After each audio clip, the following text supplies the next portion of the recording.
सवाल होता है जो कि आपसे पूछा जाता है, आपसे पूछा जाएगा 2 की पावर 0, 2 की पावर 0 बताइए क्या आने वाला है।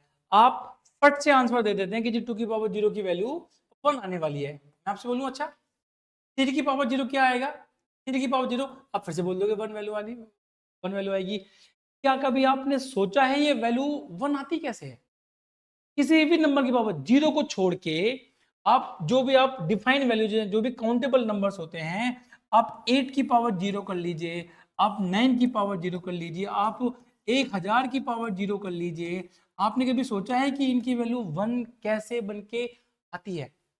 ठीक है, ये वैल्यू 1 कैसे बन के आती है, आज हम इसकी बात करने वाले हैं। इस वीडियो के अंदर हम ये सीखने वाले हैं कि किसी भी नंबर की पावर 0 बन के कैसे आती है। ठीक है, किसी भी नंबर की पावर 0 है वो 1 कैसे बन के आती है। आप जब आप पहले सोच के देखिए कि 2/2 लिखा हुआ तो इसका मतलब क्या होता है।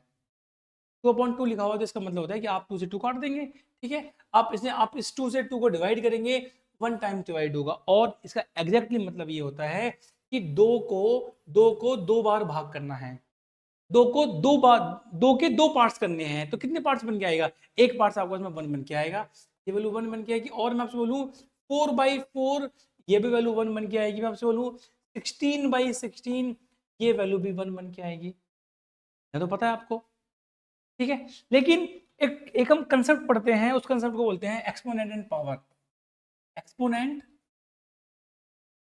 एंड पावर, इस कंसेप्ट के अंदर हम क्या पढ़ते हैं, हम ये पढ़ते हैं कि यदि एक नंबर है a, बेस है a, इस a की पावर n है इंटू a की पावर m करते हैं तो नंबर आपके पास में ये नंबर्स पावर में ऐड हो जाते हैं, n प्लस m बन जाए।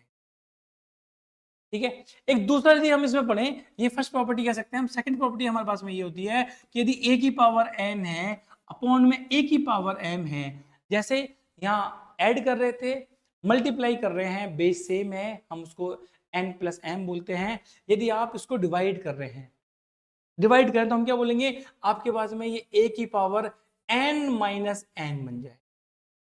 ठीक है, हम a की पावर 0 करें या हम 2 की पावर 0, 8 की पावर 0 को सॉल्व करने के लिए हम इस प्रॉपर्टी की हेल्प लेंगे। हमें ये पता है कि यदि कोई भी नंबर हमारे पास में है, a की पावर n है, नीचे a की पावर m है, यदि डिनोमिनेटर में डिवाइड कर रहे हैं, इसको पावर को ऊपर लेके जा रहे हैं तो पावर n माइनस m लिखी जाती है। इस तरह 7th क्लास में सीखा जाता है, ये 7th क्लास में सिखाते हैं। ठीक है, अब यदि आपको ये पता चल गया है तो हम आप एक बार नंबर ये देखिए, यदि 4/4 लिखा हुआ है, आपको पता है कि ये वैल्यू 1 बन के आने वाली है। ये कट के ये से डिवाइड हो जाएगा कितने टाइम्स, 1 टाइम्स, तो वैल्यू 1 आ जाएगी। 4/4 की वैल्यू 1 बन के आने वाली है। और अब आप यहाँ पे देखो, यदि मैं 4/4 को 1 है, ये 1 पता है आपको, मैं यहाँ पे बोलता हूँ कि ये आपके पास में LHS है, ये LHS की वैल्यू है 4/4, 4/4। हम इस 4/4 को दो पार्ट में लिख सकते हैं। हम यहाँ पे 4/4 को आप देखिए, इस 4 की पावर कितनी है, इस 4 की पावर कुछ लिखा हुआ नहीं है तो 1 हो सकती है, हम बोल सकते हैं इस 4 की पावर 1 है, नीचे 4 की पावर भी 1 है, 1 है।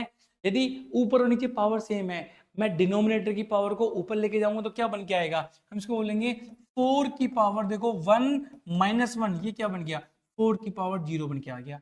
और ये LHS है और ये RHS है, तो क्या बन के आ गया, 4 की पावर 0 इक्वल टू 1 बन गया। ठीक है, मैं फिर से लिखता हूं, आप देखो, यदि 4 की पावर 0 लिखा गया है, इसका मतलब होता है 1। ये कैसे लिखा गया है, हम इसको लिखेंगे as we know 4/4 equal to 1 होता है।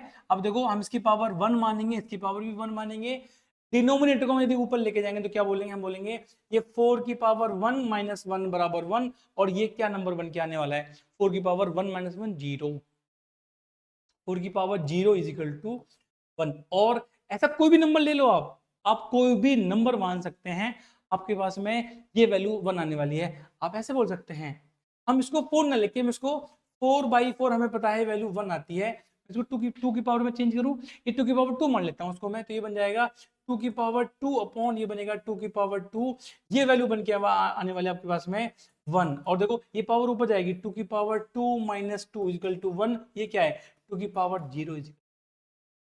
तो इस तरीके से हम इसको प्रूव करते हैं। आई होप कि आपको समझ में आया होगा। Thank you.